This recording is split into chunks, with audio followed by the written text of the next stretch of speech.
예, 오늘도 저 마스크를 좀 쓰고 서로를 위해서 그렇게 좀 불편하지만 그들 하겠습니다. 교회 청년에서 시골 교회로 봉사활동을 나가게 되었습니다.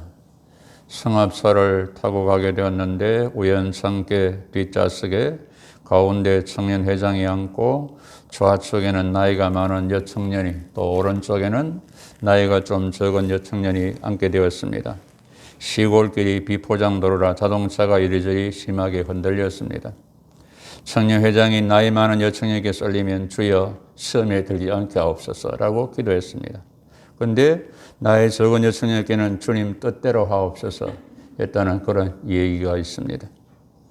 우리의 현실에는 많은 유혹이 시험이 도사리고 있음을 웅변적으로 말해주는 그런 내용이라고 생각이 됩니다.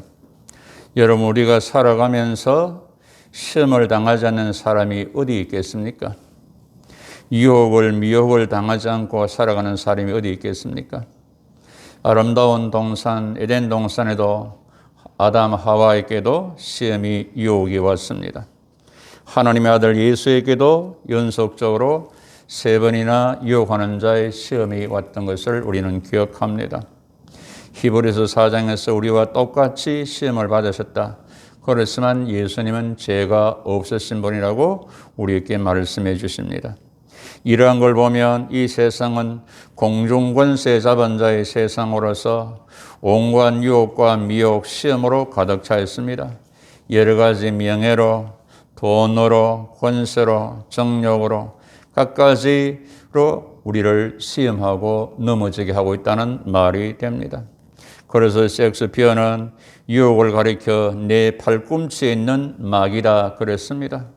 유혹이 항상 우리 내 가까이에 있다는 그런 말이 됩니다. 그러니까 우리는 치열하게 영적인 전쟁 혹은 영적인 대결을 벌이고 살아간다 그 얘기입니다. 성경은 유혹을 시험이라는 말로 말하기도 합니다. 시험과 유혹은 똑같은 의미입니다. 마귀가 하나님의 자녀로 하여금 죄를 짓도록 유도하는 강교한 수단을 일컬어서 우리는 시험이라 유혹이라 그렇게 말하곤 합니다. 우리 중에 마귀의 유혹에서 면제받은 사람은 한 사람도 없습니다. 한 번도 시험받지 않고서는 사는 사람은 아무도 없습니다. 구약에서 이 유혹은 이렇게 설명합니다. 구원했는데 최고회인데 뒤를 돌아본다, 뒤돌아 가려고 한다 그런 뜻을 가지고 있습니다. 구약적인 유혹은 그렇습니다. 이스라엘 백성들 출애굽했습니다. 가나안을 향해 가야 되는데 자꾸 광야에서 애굽을 동경합니다. 옛날 먹던 수박 먹고 싶다, 고기 먹고 싶다, 부추 먹고 싶다, 그때가 좋았다, 뒤돌아 가자. 결국 이 사람들은 가나안에 들어가지 못했죠. 광야에서 실족하고 넘어졌습니다. 신약에서의 유혹이란 말은 길을 가는데 잃어버리게 한다, 목적지에 잘못 가게 한다 그런 뜻을 가지고 있습니다. 우리는 예수의 길로, 진리의 길로 인도받아야 되는데 다른 길로 인도한다는 사실입니다. 그러니까 구약과 신약에서 공통적 유혹이 뭡니까? 목적지 결승점에 도착하지 못하게 하는, 방해한다. 그것이 유혹이란 말입니다. 그래서 예수님께서 우리에게 이렇게 너희들 기도하라. 우리를 시험에 빠지지 않게 하시고 악에서 구하여달라고 기도하라고 말씀해 주셨습니다. 이것은 무엇을 말하는 것입니까? 이 세상에는 여러 시험이 도사리고 있다. 시험에, 유혹에, 미혹에 넘어가지 않고 우리는 이기며 나가야 된다는 사실을 가르쳤습니다. 오늘 본문은 청년 요셉이 유혹을 시험을 받았으나 넘어지지 않고 거기에 빠지지 않고 승리한 내용을 우리에게 보여주는 그런 내용이 됩니다. 유혹 시험은 그 영적인 전쟁을, 영적인 대결을 의미한다. 이 전쟁에서 실패하면 바로 비참해집니다. 성경은 이렇게 말하죠. 진자는 이긴 자의 종이 된다. 마귀에게 지면 마귀의 종로를 하게 됩니다. 죄에 지면 죄의 종로를 하며 살아간다는 것입니다. 여러분들은 이 세상, 이 세대를 보면서 무엇이 우리를, 청소년들을 유혹하고 시험하고 넘어지게 한다고 생각하십니까? 그것은 요셉이 당한 것 같은 성적인 유혹과 정욕을 자극하는 유혹입니다. 너무 보편화된 저질 성문화 때문에 우리는 감각도 잊어버리고 있습니다. 이미 간통죄도 폐지되었습니다. 낙태죄도 폐지되려고 합니다. 그걸 합리화하려고 하는 그런 세상에 우리는 살아가고 있다는 사실입니다. 10절에 여인이 날마다 요셉에게 청하였으나 요셉이 듣지 아니하여 동침하지 않을 뿐더러 함께 있지도 아니하니라.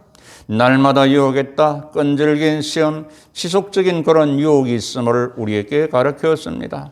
드릴라가 삼손을 유혹할 때 날마다 재촉하여 쪼름에 걸었습니다. 삼손의 마음이 번뇌하여 죽을 정이라. 거기에 번뇌했다는 말은 마음이 갈기갈기 짧게 쪼개졌다는 그런 말이 되었습니다. 마귀는 예수를 3번이나 계속 연속적으로 시험을 했지요. 누가복음 14장에 보면 마귀가 모든 시험을 다한 후에 얼마 동안 떠나니라. 얼마 동안 떠났다 다시 계속해서 시험할 가능성이 있다는 사실을 가르쳤습니다. 엄란의 영, 미혹의 영은 우리를 넘어지게 하려고 끈질기게 유혹함을 아셔야 됩니다. 성적인 욕구가 그 자체가 죄가 되는 것은 아닙니다. 성은 성스러운 것입니다. 그러나 자제, 절제할 힘을 가져야 됨을 성경은 말씀합니다. 그래서 7장에서 서로 분방하지 말라. 다만 기도할 틈을 얻기 위하여 합의상 얼마 동안은 하되 다시 합하라. 이는 너희가 절제 못함으로 말미암아 사탄이 너희를 시험하지 못하게 하려 함이라고 우리에게 가르쳐주고 있는 것입니다. 사탄을 보십시오.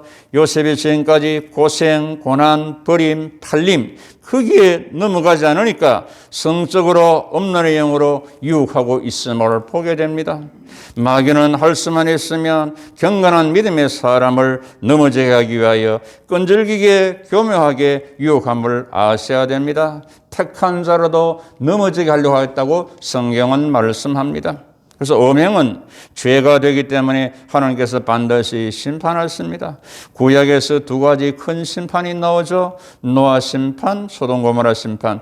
두 심판의 특징, 공통점이 뭡니까? 음행죄입니다. 성적인 타락입니다. 마지막 이 세상 종말에 와서도 역시 이 죄로 우리 인간이 멸망을 당할 것이라는 사실입니다.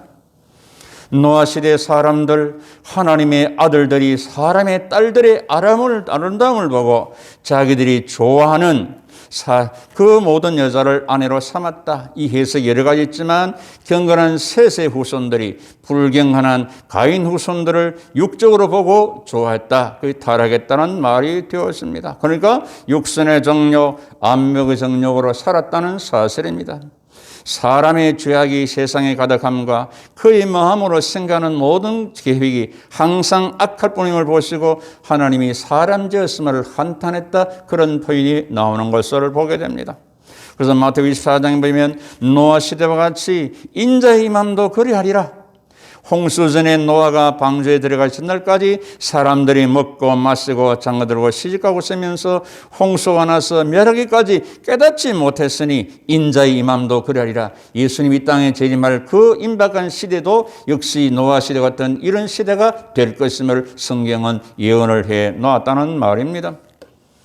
소돔 고모라 성 심판 보십시오. 천사가 소돔성에 갔을 때 소돔성의 남녀노소들이 롯에게 그 사람을 끌어내라. 우리가 상관하리라. 성폭행을 하리라. 그때 롯이 이 사람들에게 아무 짓도 하지 말고 하면서 자기를 딸을 내주지 않았습니까? 베드로후서 2장 7절에 이렇게 설명하고 있습니다. 무번자들의 없는 행실로 말미암아 고통하는 의로운 롯을 건지셨다.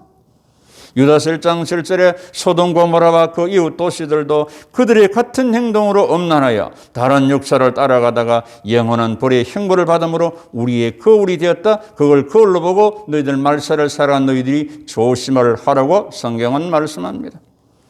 무엇을 말합니까? 타락의 극치가 음행이다. 음행은 죄로서 반드시 심판이 있다. 그래서 히브리 13장 4절에 모든 사람은 결혼을 귀히 여기고 짐소를 더럽히지 않게 하라. 음행하는 자들과 간음하는 자들을 하나님이 심판하시리라고 분명히 우리에게 가르쳐주고 있는 것입니다. 용맹하다는 다윗을 보십시오. 우리의 아내 바세바에게 넘어가 버리니까 어떻게 되었죠? 그 음행의 죄값을 처절했습니다. 사무엘하 12장 10절 이하에서 칼이 네 집에서 떠나지 않으리라. 너와 네 집이 재앙을 일으키고 네 눈앞에서 네 아내를 빼앗아 백주에 동침당하리라. 당신이 낳은 아이가 죽으리라 그랬습니다. 너는 은밀히 죄를 행했으나 나는 공개적으로 하리라고 하나님께서 말씀하셨다는 사실입니다. 힘센 천하장사 삼손을 보십시오. 들레에게 넘어가니까 이 두 눈이 빼이고 맷돌 돌리면서 재주 부리다가 조롱받으면서 세월을 비참하게 맞이하지 않습니까? 천혜의 제자인 솔로몬도 보십시오. 이방 여인에게 넘어가니까 신앙 팔고 우상 섬기고 나라 분열시키는 장본이 되었죠. 보십시오. 용맹해도 힘이 있어도 지혜가 있어도 유혹에 넘어갈 수 있음을 성경은 우리에게 말씀하고 있다는 사실입니다. 그런데 요셉을 보십시오.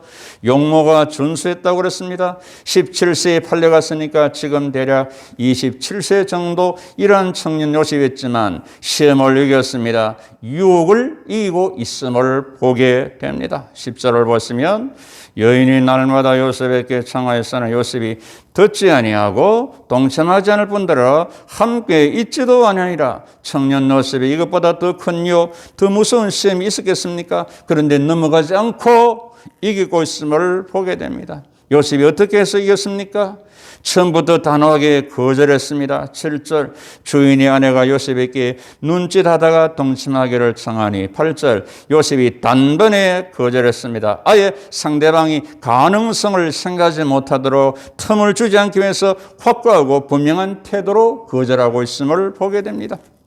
죄의 유혹, 시험에는 처음부터 단호하게 아니요 해야 됩니다. 거부, 거절한다는 말입니다. 10절 말씀처럼 아예 듣지도 함께 있지도 않았다는 사실입니다. 그래서 바울은 에베소 4장 27절에 마귀에게 틈을 주지 말라. 그 틈새에서 물이 새는 것처럼 그런 틈을 아예 주지 말라. 에베소 5장 3절 음행과 온갖 더러움과 탐욕은 너희 중에 그 이름조차도 부르지 말라. 이는 성도에게 마땅한 반이라고 성경은 우리에게 가르쳤습니다. 두 번째, 양심대로 행동했습니다. 양심은 우리 영혼의 처소가 됩니다. 8절 9절을 보십시오.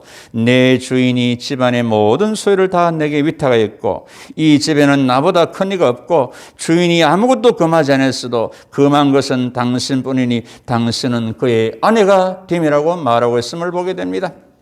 주인이 나를 믿고 신임이 주었는데 어찌 내가 신임이 주는 것을 버리고 범죄하겠소? 배신하겠소? 양심이 살아있는 거예요. 사람은 자신을 믿어주는 사람을 배반하거나 배신해서는 안 된다는 것입니다. 그러니까 신의를 지켜야 된다는 말입니다.